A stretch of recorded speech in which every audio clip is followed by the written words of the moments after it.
and focus on nuclear. So I can come to that. the aircraft industry.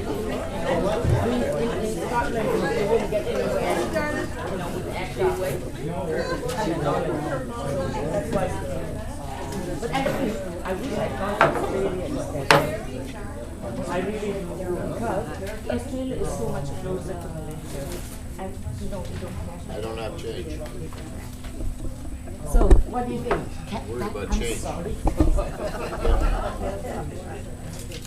Yep. Eh? What do you got, change? Sue's having trouble with change. Oh, change. Anybody got any change? What kind of change? We don't have a float, so it No. messes things up, doesn't it?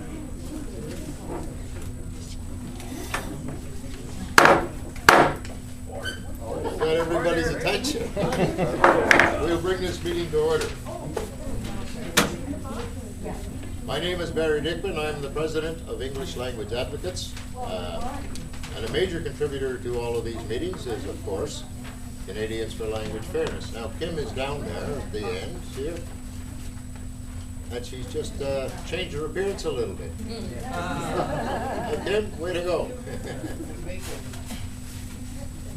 Okay, I have some opening remarks all relating to the Governor General. That's sickening.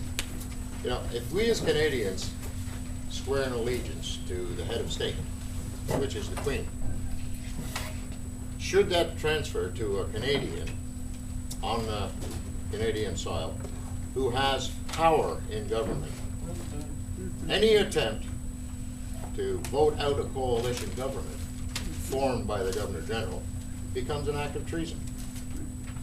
Any attempt to remove the Governor General's office from our system would be an act of treason by Parliament for even discussing it. Right.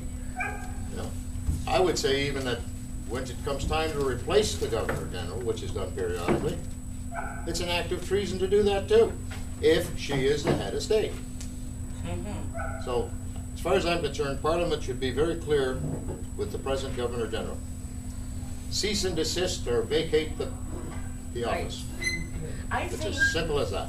my opinion is that she is part of the separatist movement. She is. She is being pushed along She has by a the history of it. separatists. And this is an attempt to show us how far they can go. And if we don't stop them now, they're going to take over that country. And she's going to be, what, president for life? Is that what she wants? Yeah. Well, I also think that perhaps it's a way of destroying the office of Governor General. It could be I too. really think that's Yes. probably part of the Well, plot. I'd say it'd be better right now to just make her vacate the office and appoint someone else. Correct. I would push And to get rid of her. we as complainers, have been making that voice heard. You should be telling your members of Parliament. I already have.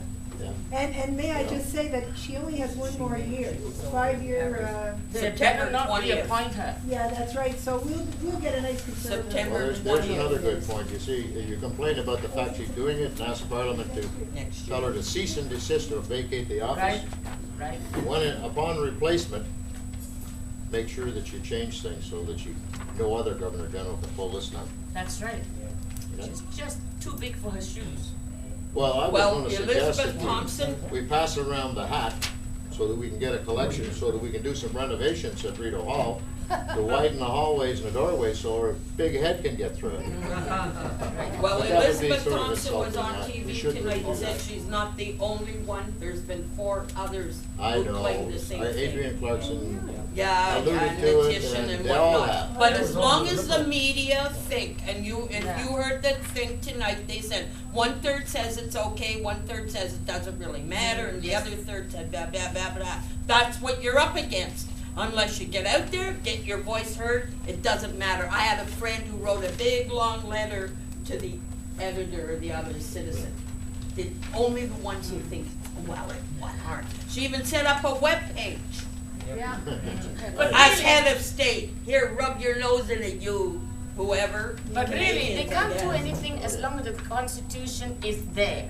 If they want to open the Constitution to to make a change, we can make lots of other changes too. She wants to be queen, she can go back to Haiti and be queen. Just go through the back door, you see, you don't have to change the constitution. But that's the point, you see, she can't, she cannot do that.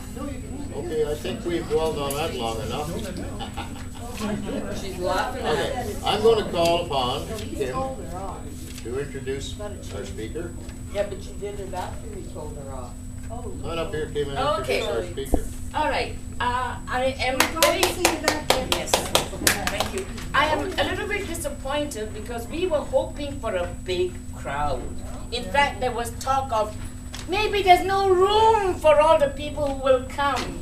You know, I mean, this shows you how apathetic Canadians are. You know, Not this even group. in The- Ottawa. The people that are here are not apathetic. I mean, I'm not talking about you. You guys are special. people, yes. I'm talking about the average Canadian. President So Trump. apathetic, you know, it's just disgusting.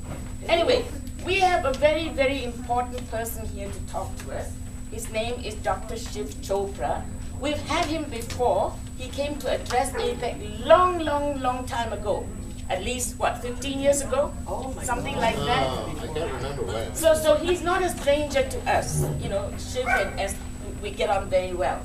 So I'll just give you a little introduction. I won't read the whole thing, otherwise I'll bore you to death. Tonight we have the pleasure of hearing from one of the well-known whistleblowers of our time. Dr. Shiv Chopra, who has stood up against government corruption despite many hardships and government attacks. He will present to us tonight his insights via his book, Corrupt to the Core, the tactics the government uses against its employees. We know how the government works. You know, they have no principles. If possible, they try and bully. If not possible, they will just push. So Dr. Chopra will tell us exactly how it's done.